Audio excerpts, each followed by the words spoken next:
Ndasokora musabakunzi mwese muko mukukira amakuru ya televiziyo Renaissance no mwanya w'amakuru mu Kirundi twabateguriye kuri no musi wa mbere tugekerezo rya kabiri kwezi ku9 mwaka wa 2019 zimwe mu nkuru ziyagize.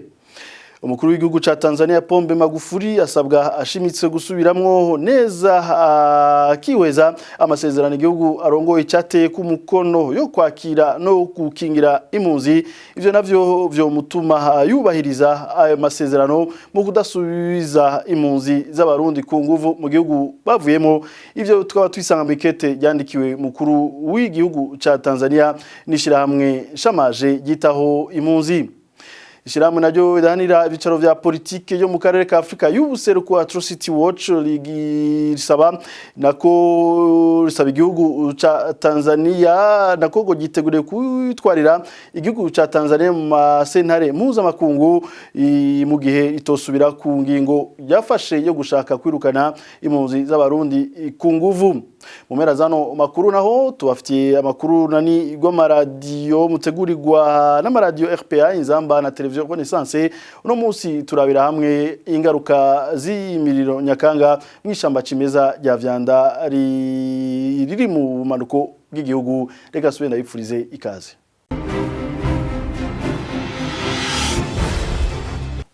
Ndasuye kuba ikaze murano makuru. Umukuru w'igihugu ca Tanzaniya Pombe Magufuli asabwa ashimitse gusubiramwo neza kiweza amasezerano igihugu arongoye cyateye ku mukono yo kwakira no gukingira impunzi. Ivyo navyo vyo mutuma yubahiriza amasezerano mu kudasubiza impunzi z'abarundi ku nguvu mu gihugu bavuyemo.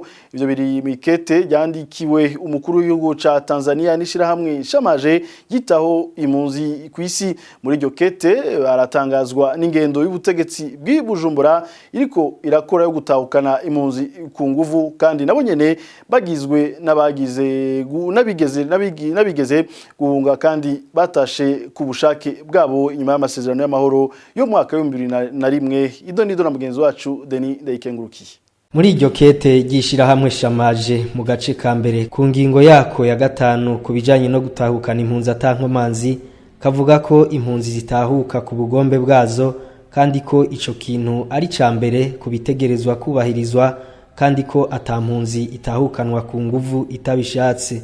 Iryo shirahamwe gisunza hanini amasezerano y'impunzi yo mu mwaka w'igihumbi kimwe amajana 1951 n'igihumbi kimwe amajana 1969 atomora neza ko impunzi ifise uburenganzira bwo kuvuga igihishakira gutahuka.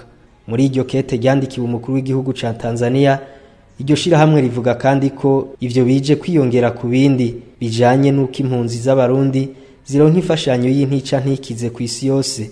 Ibimenyesha makuru navyo bikaba bidasiba kumenyesha ko izo mpunzi zituratuzwa n'igipolisi ca Tanzaniya hamwe no gwaruka rw'inkorabara rw'imbonera kure rubandanya kubakurikirana iyo bahungiye muri ico gihugu. Iryo shirahamwe rikongera rikavuga ko ikindi kibabaje ari uko izo mpunzi ziriko zirasubizwa mu gihugu c'u Burundi mu gihe hariko hategurwa amatora yo mu mwaka w'ibihumbi 2020. Izo mpunzi nazo zikaba zahunza agatotezo zariko zirakorerwa imbere n'inyuma y'amatora yo mu mwaka w'ibihumbi 2015. Iryo shirahamwe rigatangazwa n'ivyo biriko birakorwa n'ubutegetsi bw'Ibujumbura nabwo nyene muri rusangi bugizwe n'abahoze ari impunzi mu mwaka w'igihumbi kimwe n'amajana 1990 nabo nyene bari bahungiye mu gihugu ca Tanzaniya, mu nyuma bagahunguka ku bushake bwabo nyuma yaho habaye amasezerano y'Arusha. Mu gusozera iryo shirahamwe shamaje ryizera ko umukuru w'igihugu ca Tanzaniya John Pombe Magufuli azokwihweza neza ibiri mu masezerano yemeza kwakira no gukingira impunzi hamwe n'ivyashikirijwe n'umushikiranganje wiwe w'intwaro yo hagati mu gihugu kugira hubahirizwe amasezerano yo gukingira impunzi igihugu ca Tanzaniya cateye ko igikumu. Denis Ndayikengurukiye tumushimire. Ishirahamwe idanira ibicaro vya politike yo mu karere ka Afrika y'ubuseruko Atrocity Watch ryamirira ingingo y'igihugu ca Tanzaniya yo gushaka gutahukana ku nguvu impunzi z'abarundi kubwa Dismas Nkunda arongoye iryo shirahamwe.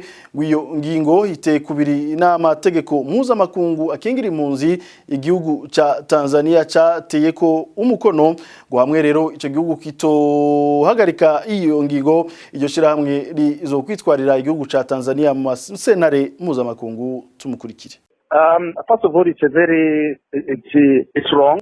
ubwa mbere na mbere ni amakosa biteye kubiri n'amategeko mpuzamakungu mu ngingo yayo y'amajana 961 biteye kubiri kandi n'itegeko ry'ishirahamwe mpuzamakungu ONU.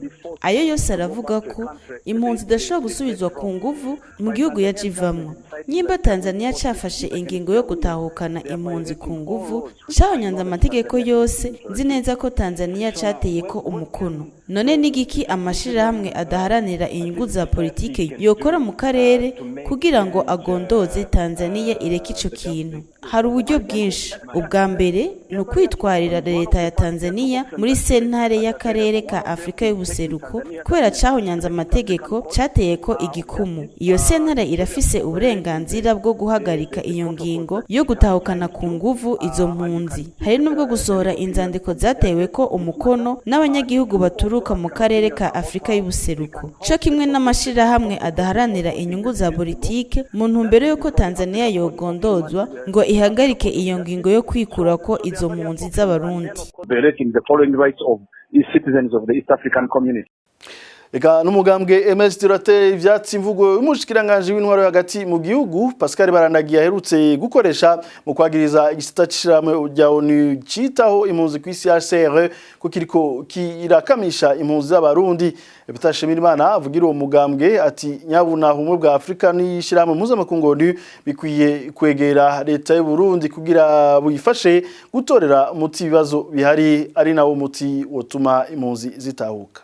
Bwa mbere ni ku nyungu za leta irondera kwerekana yuko mu gihugu hari amahoro kandi ku munsi abarundi badasiba kwicwa, badasiba kugandagurwa, badasiba guhohoterwa, badasiba gutwagwa ivyabo n'abitwa ko bari bajejwe kubakingira tudasize inyuma ugwaruka rw'imbonera kure. Hanyuma ikindi ca kabiri naco ni kuri leta ya Tanzaniya iyo bagiza ingorane ziri mu Burundi isanzwe izi ko bitakunze yuko zishobora gutorega umuti kuko ijo gihugu ca Tanzaniya co conyene ni naco cari imbere mu gutunganya ibiganiro byari gutuma habaho amahoro yari gutuma abarundi bashobora guhunguka. Murabizi mwese yuko wahoze ari umukuru w'igihugu ca Tanzaniya Benjamin William Mkapa ari nawe yari umufasha w'umuhuza yari karatunganya ivyo biganiro ko hageze igihe asa nuko yatanze imihoho kubera yuko binaniranye. Aho niho ndakubwira ari uko rero icihishije inyuma ari ukugushaka kwa leta y'u Burundi gufuka amabi akogwa ku munsi gaca yinzizamwo na leta ya Tanzaniya mu kuyumvisha ko yoyishigikira kurondera gushaka gutahukana abo barundi ku nguvu bidaciye mu mategeko. Ivyo tuvuga ko ari kwiyamiriza kandi tubwira ko tubabwira yuko hariho amategeko mpuzamakungu vyaba ivyo bihugu bibiri no kuvuga Burundi na Tanzaniya vyasinye bikingira ayo mategeko akingira impunzi. Ushaka kuvuga ko ntivyari bishasha ko Uburundi canke abategetsi b'u Burundi bavuga nabi mu kwifatira mu gahanga canke mu gukindaga abarundi bahunze na cane kuvuga amajambo ababaza abo barundi bahunze. Mugabe igiteye isono no munsi no kuba iryo shirahamwe rishobora abo barundi bashobora kwifatira mu gahanga ishirahamwe HCR mu kuvuga ko riri mu rudandazwa uyu munsi. Ivyo twebwe tubona yuko ubwa mbere biteye isoni. Twavuze rero ibintu bibiri.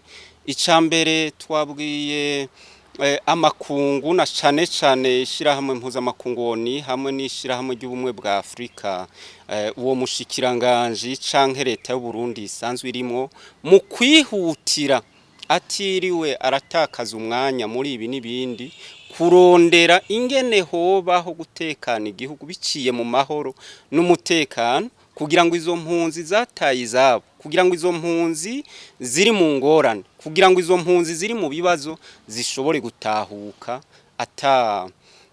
biciye mu nzira y'amahoro. nayo kubijanye n'abanyepolitike bashaka gutahuka kugira bitabe amatora yo mu mwaka wa 2020 Epita Shimirimana abibonamo guherekeza umugambi uri ku butegetsi no guhemukira isinzi y'abarundi b'inzira karengane. Agahamagarira rero abarundi muri rusangi gutsinda ubwoba bagahagurukira kugira bagwanye iyo leta ishira imbere ubwicanyi mu kurongora igihugu.